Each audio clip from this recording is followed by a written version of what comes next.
Sejam bem-vindos a mais um vídeo. Hoje o nosso tema de estudo é a integração no Oriente Médio com foco na Liga dos Estados Árabes.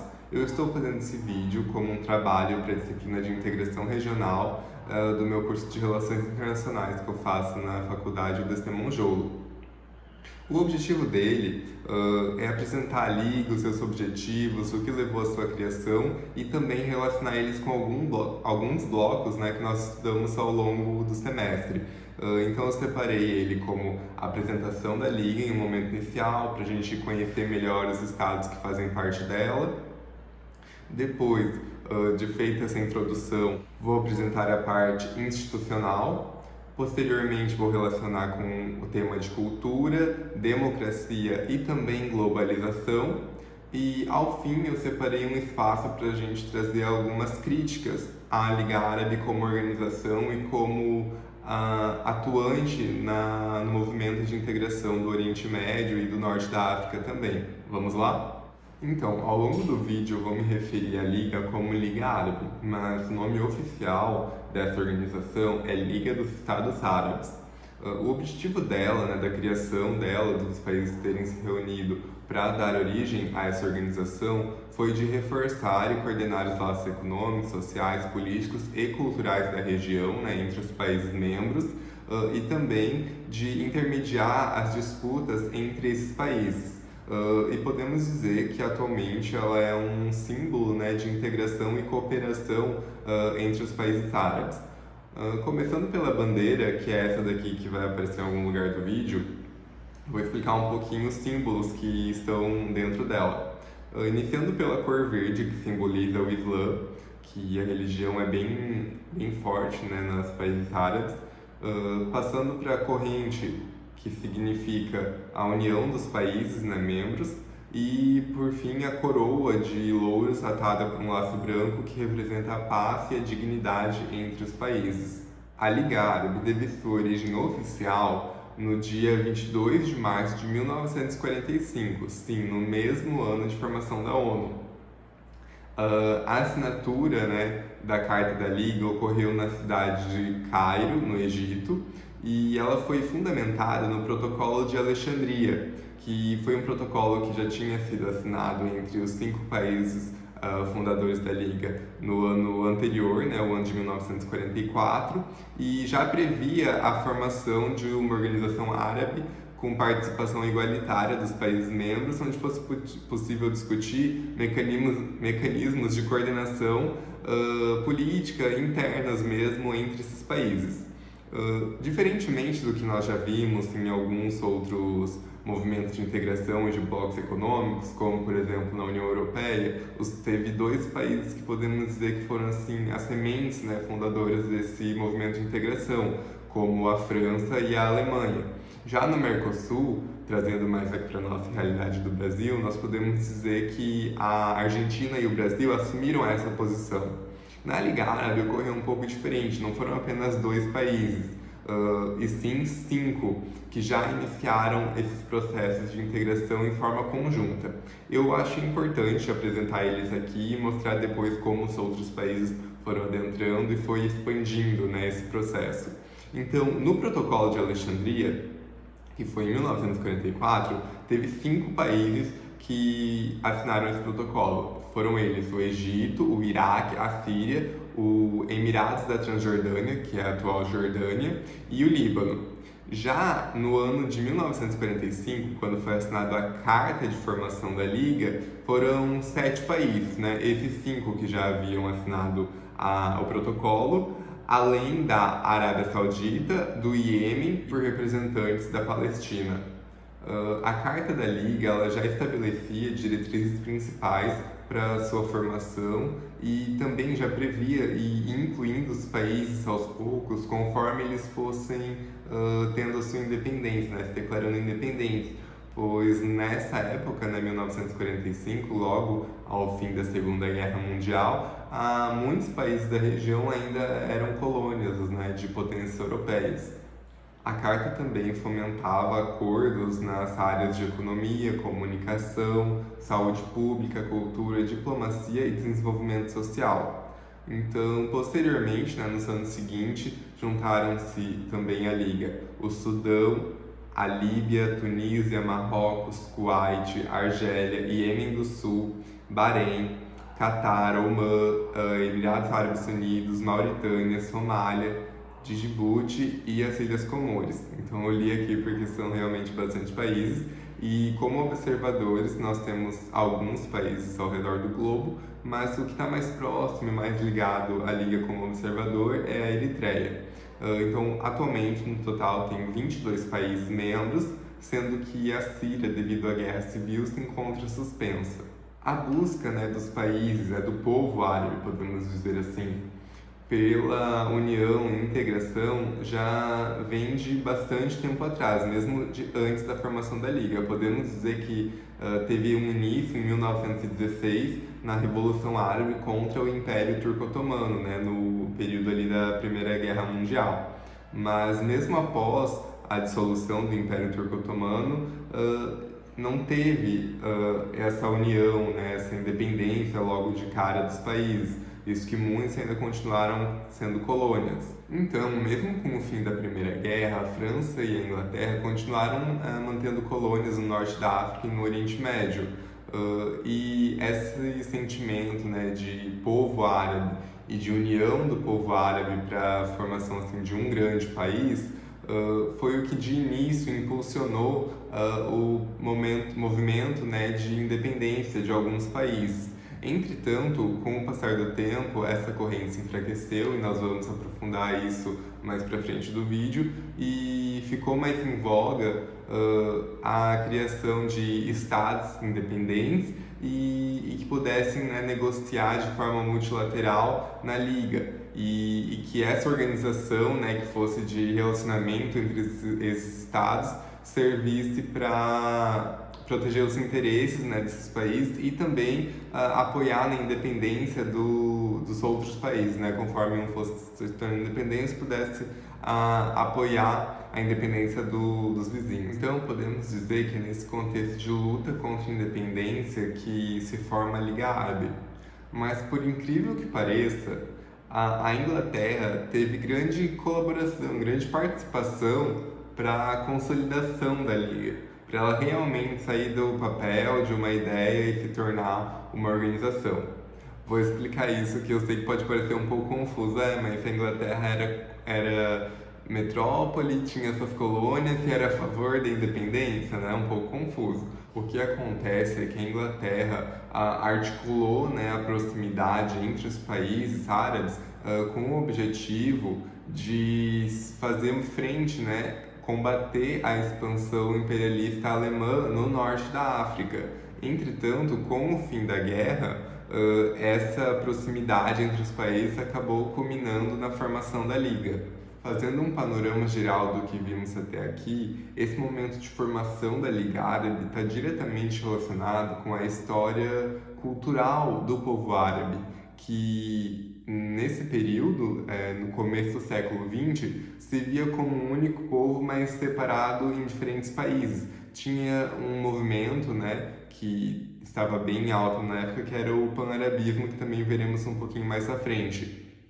E se aproveitando disso, vendo essa similaridade das pessoas, dessa cultura árabe mesmo, a Inglaterra utiliza dessa integração, dessa proximidade entre eles para criar uma força, uma barreira contra o eixo, principalmente na região do norte da África. A partir disso, é importante levarmos em consideração o tipo de formação dos países que integram a Liga e que fazem parte desse estudo que estamos fazendo aqui. Essa formação é totalmente diferente dos Estados Unidos ou dos países europeus ou ainda dos países da América Latina. Eles têm sua particularidade, seus processos que levaram à consolidação desses Estados-nação. Para irmos nos aproximando mais nesses países, conhecendo melhor, eu trouxe algumas informações mais técnicas que eu vou apresentar para vocês. A primeira é a população. Somando todos os 22 países integrantes da Liga, estima-se que tenha mais de 430 milhões de pessoas, de 430 a 450. As maiores economias, né, os países com PIB mais alto são a Arábia Saudita, o Egito e os Emirados Árabes. Após instituída, a Liga tem como principal objetivo, de acordo com o segundo parágrafo de sua carta, promover a cooperação entre as nações do mundo arábico, a defesa de seus interesses contra potenciais intervenções externas e a estandardização da posição dos seus membros em relação a diversas questões.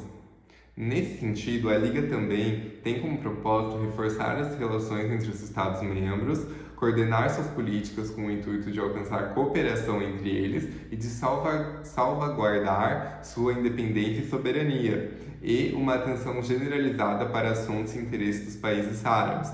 Então, como a gente pode ver, nesse segundo parágrafo já fica bem claro que a Liga ela tem esse objetivo mais de proteção dos interesses dos países membros e de evitar um pouco, né, uma forma de coibir a intervenção direta de outros países, outras potências ali na região. Iniciando o primeiro tema de estudo que eu irei relacionar com a Liga, que é o tema de cultura, eu gostaria de começar com uma pergunta. Você já se perguntou por que aquela região entre a África e a Ásia é chamada de Oriente Médio? De onde vem esse nome? O que ocorre é que esse termo Oriente Médio é um tanto quanto eurocêntrico, porque ele leva em consideração a Europa como centro e aquela região ela está pro Oriente, mas não está no Oriente extremo, está no meio, entre ali a Europa e o Oriente, né? A Ásia de fato. Então o Oriente Médio está no meio. E se nós formos olhar, por exemplo, a projeção de Mercator, que é a mais utilizada atualmente, né, quando nós vamos olhar um mapa, o Oriente Médio, ele não necessariamente está no meio, né, do mapa. Então, é uma forma também que nós devemos levar em consideração de que o Ocidente, de certa forma, sempre está interferindo naquela região, por ser uma região que tem muitas riquezas naturais e tem grandes interesses econômicos ali. Então, até na nomenclatura, né, no nome mais popular que nós conhecemos, foi desenvolvido, né, foi criado pela Europa, pelos ocidentais. Aquela região também pode ser chamada de Sudeste Asiático, que seria até mais adequado, ao meu ver. Foi nessa região também que nasceram, né, as três religiões mais tradicionais, né, monoteístas, que são o cristianismo, o islamismo e o judaísmo. Então, por aí nós já conseguimos ver como é ampla e diversa a cultura da região. Então, essas são as três principais, mas cada uma delas tem vertentes e inúmeras interpretações, né? Além da questão religiosa, tem a questão étnica também. Somente ali no Oriente Médio nós encontramos turcos, persas, hebreus, curdos, árabes. Então existe uma diversidade étnica, uma pluralidade, né, de povos, de pessoas muito grande. Muitas vezes, quando começamos a estudar o Oriente Médio, já vem diversos estereótipos e estigmas à nossa cabeça. E às vezes confundimos também os termos entre o que é religião, o que é etnia, e eu acho importante trazer um pouquinho essa diferenciação para ao longo desse vídeo eu conseguir entender melhor cada termo quando for utilizado e sobre o que ele se refere. Então, existe uma diferença bem grande entre árabe e muçulmano. Árabe não é uma religião, se refere à etnia. A etnia do povo árabe. Já muçulmano seria a fé, né? A religião que está relacionada à fé islâmica.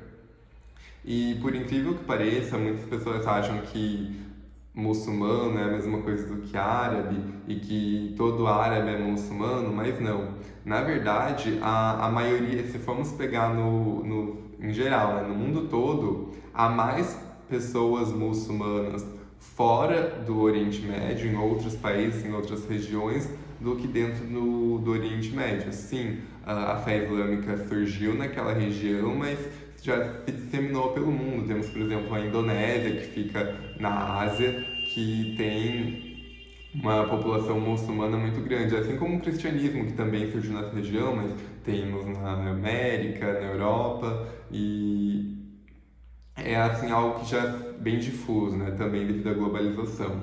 Tivemos movimentos de União Árabe que foram de grande importância para a formação efetiva da Liga. Nesse sentido, separei uma parte do vídeo para explicar e distingui-los um pouquinho, porque ainda que eles tenham relação um com o outro, possuem algumas características específicas.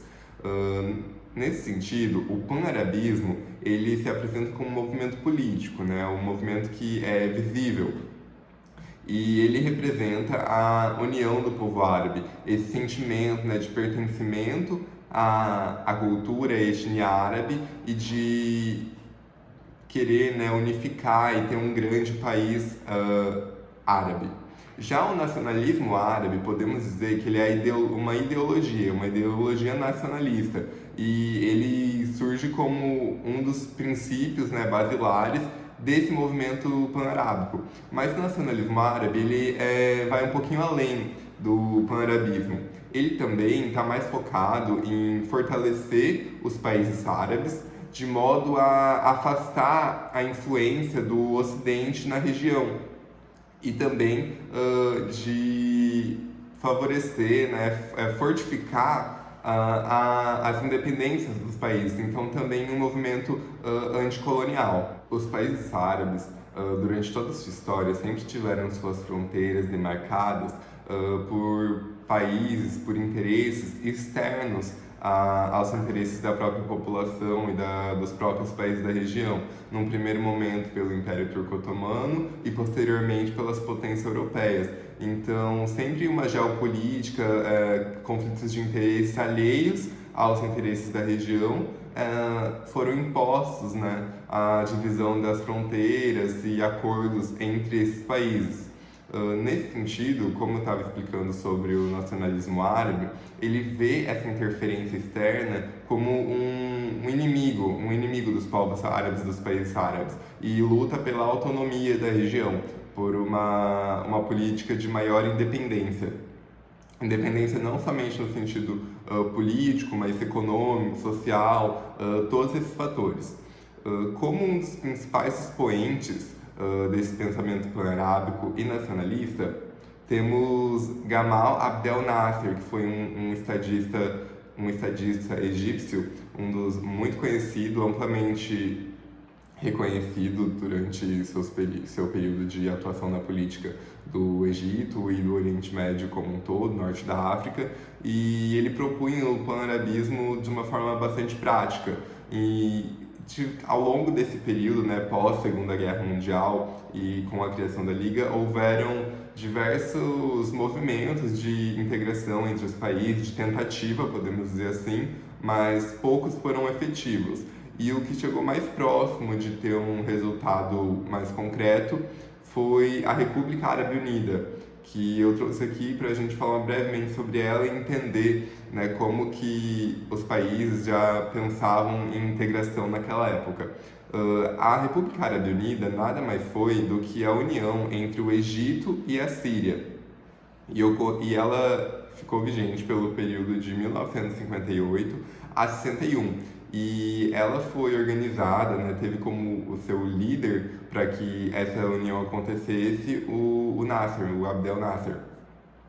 Só que, devido a várias pressões internas e externas também, acabou não dando certo essa união entre os dois países, e depois voltaram a separar, sendo Egito e Síria separadamente. Bom, então vimos sobre etnia, religião, a multiplicidade de religiões, de etnias que nasceram e ainda vigoram na região, e também esses movimentos de pan-arabismo e nacionalismo árabe que estão diretamente ligados à cultura do povo e da região e que, de certa forma, também interfere nos interesses e objetivos da Liga como organização de integração no Oriente Médio e Norte da África.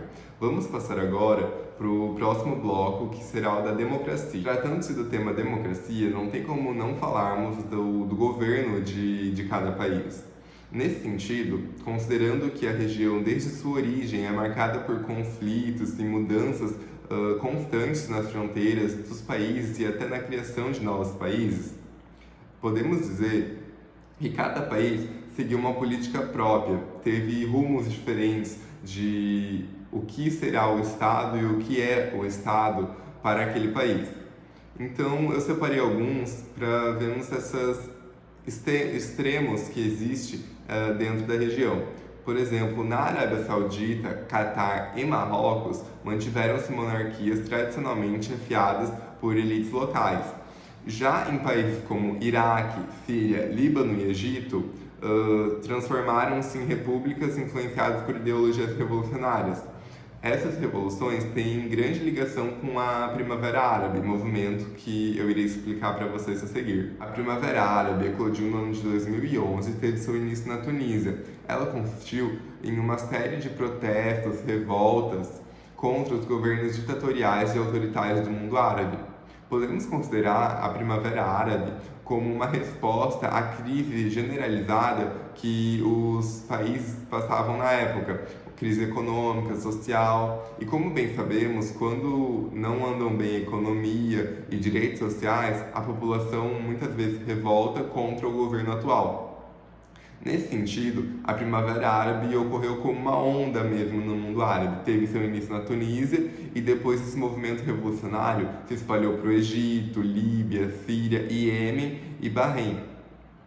E em alguns desses países conseguiram-se ter uma mudança efetiva, como por exemplo na Tunísia e no Egito foram derrubadas as ditaduras que vigoravam por anos e teve transição para novas democracias. Já em alguns outros países, teve primeiro uma guerra e depois conseguiram se conquistar alguns direitos, não tão amplos como ocorreu na Tunísia e no Egito, mas conseguiu-se ter alguma mudança. Já em outros estão em guerra até hoje, como é o caso da Síria, por exemplo. Então, podemos analisar a Primavera Árabe como um movimento de luta pela democracia. De fato, o povo lutando pelos seus direitos sociais, direitos humanos e por governos mais democráticos. Entretanto, ainda há muito que ser conquistado em diversos países do mundo árabe. A desigualdade de gênero é extremamente elevada em alguns países e a desigualdade social também é bastante grave, principalmente devido à economia. Muitos países têm a economia pautada na exploração petrolífera. E como bem sabemos, o petróleo ele gera muita riqueza sim, mas essa riqueza não é distribuída naturalmente, acaba ficando nas mãos de uma elite minoritária e para que haja uma maior distribuição são necessárias grandes políticas públicas nesse sentido, o que não ocorre no Oriente Médio. Se falar em democracia, em governos democráticos, em meio a guerras, conflitos e mudanças constantes, é um desafio bastante grande. E até hoje, existem vários conflitos que perpassam o Oriente Médio e o Norte da África. Então eu trouxe aqui alguns dos principais. Temos o conflito entre Israel e Palestina, sendo um dos mais conhecidos ao redor do globo, e podemos dizer também que um dos mais antigos da região. Temos o movimento da Primavera Árabe, que gerou guerra civil na Líbia, no Iêmen e na Síria, sendo que na Síria persiste até hoje. Temos tensões também entre o Egito e a Somália, e o terrorismo é algo bastante preocupante na região, sendo que diversas redes terroristas e que atuam em diferentes localidades.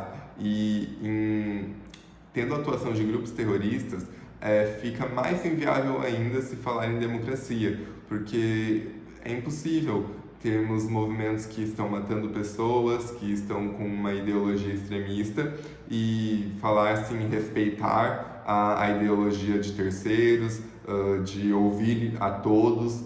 Então temos grupos como Al-Qaeda, El-Shabab, Boko Haram, o Estado Islâmico, né, também conhecido como ISIS, e também o Hezbollah.